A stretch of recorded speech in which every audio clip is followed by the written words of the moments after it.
രാഹുൽ ഗാന്ധിയും പ്രിയങ്കയും വയനാട്ടിൽ ജയിച്ചത് വർഗീയവാദികളുടെ പിന്തുണയോടെയെന്ന പോളിറ്റ് ബ്യൂറോ അംഗം എ വിജയരാഘവന്റെ പരാമർശത്തെ ന്യായീകരിച്ചിരിക്കുകയാണ് CPM കേന്ദ്ര കമ്മിറ്റി അംഗം PK ശ്രീമതി ടീച്ചർ. പാർട്ടി നയമനുസരിച്ചുള്ള കാര്യങ്ങളാണ് വിജയരാഘവൻ പ്രസംഗത്തിൽ പറഞ്ഞത്. തെറ്റായി ഒന്നും പറഞ്ഞിട്ടില്ല. വർഗീയവാദികളുമായി കൂട്ടുകെട്ടുണ്ടാക്കി തന്നെയാണ് കോൺഗ്രസ് തിരഞ്ഞെടുപ്പിൽ മത്സരിക്കുന്നത് എന്നും ശ്രീമതി ടീച്ചർ പറഞ്ഞു. വിജയരാഘവൻ തെറ്റായി എന്തെങ്കിലും പറഞ്ഞു എന്ന് കരുതുന്നില്ല. ഞാനും അവിടെ ഉണ്ടായിരുന്നു. കേരളത്തിലും വർഗീയവാദികൾ തലപൊക്കുന്നുണ്ട്. അത്തരം തീവ്രവാദ വർഗീയ പ്രവർത്തനങ്ങൾ ഒരു തരത്തിലും കേരളത്തിൽ അനുവദിക്കില്ല. അത് ഹിന്ദു വർഗീയവാദിയായാലും മുസ്ലിം വർഗീയവാദിയായാലും അനുവദിക്കില്ല. അതിനെതിരെ ശക്തമായ നിലപാടാണ് CPM സ്വീകരിക്കുക. അതിന് യാതൊരു സംശയവുമില്ല. വർഗീയവാദികളുമായി കൂട്ടുകെട്ടുണ്ടാക്കി തന്നെയാണ് കോൺഗ്രസ് തിരഞ്ഞെടുപ്പിൽ മത്സരിക്കുന്നത്. വെള്ളാപ്പള്ളി നടേശൻ ഉൾപ്പെടെയുള്ള സാമുദായിക നേതാക്കന്മാർ കേരളത്തിലെ കോൺഗ്രസിനെ കുറിച്ച് പറയുന്നത് കേൾക്കുന്നില്ലേ?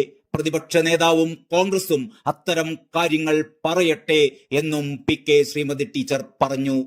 വിജയരാഘവൻ പറഞ്ഞത് ഇങ്ങനെയായിരുന്നു: വയനാട്ടിൽ നിന്ന് 2 പേർ വിജയിച്ചു. രാഹുൽ ഗാന്ധി വിജയിച്ചത് ആരുടെ പിന്തുണയിലാണ്? മുസ്ലിം വർഗീയ ചേരിയുടെ ദൃഢമായ പിന്തുണയില്ലെങ്കിൽ രാഹുൽ ഗാന്ധി ഇവിടെ നിന്ന് ഡൽഹിക്കെത്തുമോ?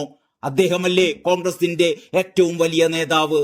പ്രിയങ്ക ഗാന്ധി ഇവിടെ വന്നപ്പോൾ ആരെല്ലാമായിരുന്നു അവരുടെ ഓരോ ഘോഷയാത്രയുടെയും മുന്നിലും പിന്നിലും?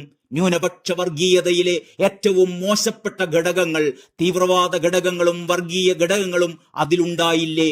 കേരള സർക്കാരിന് ദുർബലപ്പെടുത്തുന്ന പ്രവർത്തനങ്ങൾ നടത്താനാണ് കേന്ദ്ര സർക്കാരും കേരളത്തിലെ പ്രതിപക്ഷവും ശ്രമിക്കുന്നത്. കേന്ദ്രത്തിലെ BJP സർക്കാരിന്റെ ജനവിരുദ്ധ നിലപാടുകൾക്കെതിരായി ശരിയായ നിലപാട് സ്വീകരിക്കാൻ ഇവിടത്തെ പ്രതിപക്ഷത്തിന് സാധിക്കുന്നില്ല. അവരുടെ മുഖ്യ ശത്രു ഇടതുപക്ഷമാണ്. കേരളം നശിച്ചാലും കുഴപ്പമില്ല അവർക്ക്. സൂക്ഷ്മതയോടെ രാഷ്ട്രീയം കോൺഗ്രസ് കൈകാര്യം ചെയ്യാത്തത് കൊണ്ടാണ് സുരേഷ് ഗോപി ഡൽഹിയിലെത്തിയതും കേരളത്തിൽ BJP വിജയിച്ചത് എന്നും വിജയരാഘവൻ ആരോപിച്ചിരുന്നു. ചില പരിക്കുകളോടെയാണെങ്കിലും BJP മൂന്നാമതും ഭരണത്തിൽ വന്നിട്ടുള്ള നാടാണ് ഇന്ത്യ. BJPയെ നിയന്ത്രിക്കുന്നത് RSS ആണ്. ജനാധിപത്യ സ്വഭാവമില്ലാത്തതും അത്യന്തം നിഗൂഢമായി പ്രവർത്തിക്കുന്ന സങ്കീർണമായ വിദ്വേഷത നിറഞ്ഞ രാഷ്ട്രീയത്തെ ഉൾക്കൊണ്ടിട്ടുള്ള പ്രസ്ഥാനമാണ് RSS. വല്ലഭായ് പട്ടേലിനെ കുറിച്ച് അവർ പറഞ്ഞുകൊണ്ടേയിരിക്കും. ആ കസേരയിൽ പക്ഷേ അമിത്ഷാ ഇരിക്കുകയാണ് എന്നും വിജയരാഘവൻ അഭിപ്രായപ്പെട്ടിരുന്നു.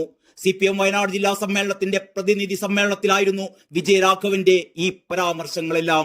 ഏതായാലും ഇതിനോടെല്ലാം ഐക്യപ്പെട്ടിരിക്കുകയാണ് ശ്രീമതി ടീച്ചർ. വിജയരാഘവന് സിന്ദാബാദ് വിളിക്കുകയാണ്. വിജയരാഘവന് A+ നൽകിയിരിക്കുകയാണ് വിജയരാഘവന്റെ എല്ലാ വർഗീയ പരാമർശങ്ങൾക്കും.